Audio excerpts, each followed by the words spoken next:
Now, gun violence continues unabated in America. After recent massacres in Texas and New York State, U.S. lawmakers are now facing calls to tackle soaring gun violence.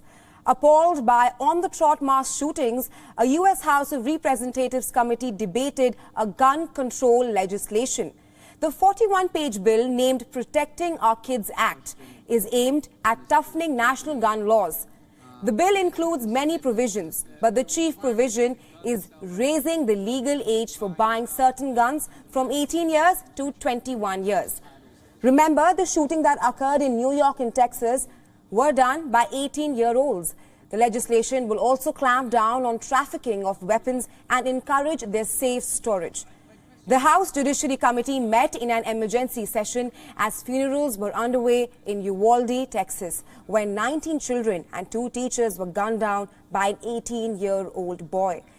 In a plea to Congress, U.S. President Joe Biden urged to act on gun control in order to curb the mass shootings plaguing the country. Biden further urged lawmakers to ban privately owned assault weapons. Biden also called on lawmakers to restore limits on the sale of assault-style weapons and high-capacity magazines.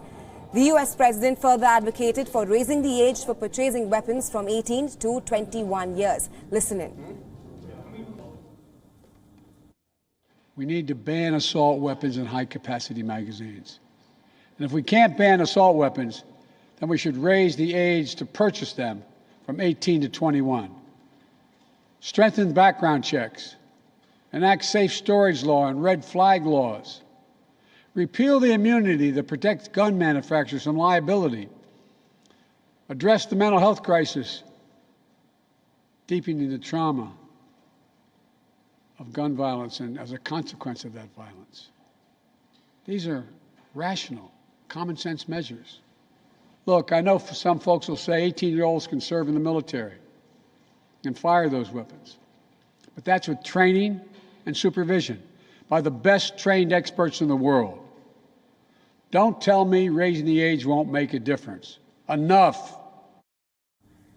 Republicans in the House objected to advancing new limits on gun purchases. One Republican legislator pulled out his handguns at the hearing. The Republican representative Greg Steyer attended the committee meeting. Virtually, he contended the legislation would ban various handguns and held up 3 guns one by one for the committee to see. At one moment, he was stopped during his virtual speech by a Democratic representative.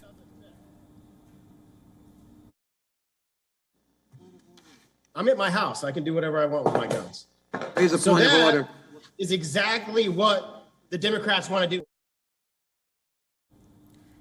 The committee will now attempt to approve the bill. Democrats, who narrowly control the House, intend to put the bill to a vote by the full chamber next week. However, the measure has very little chance of passing the Senate amid political headwinds.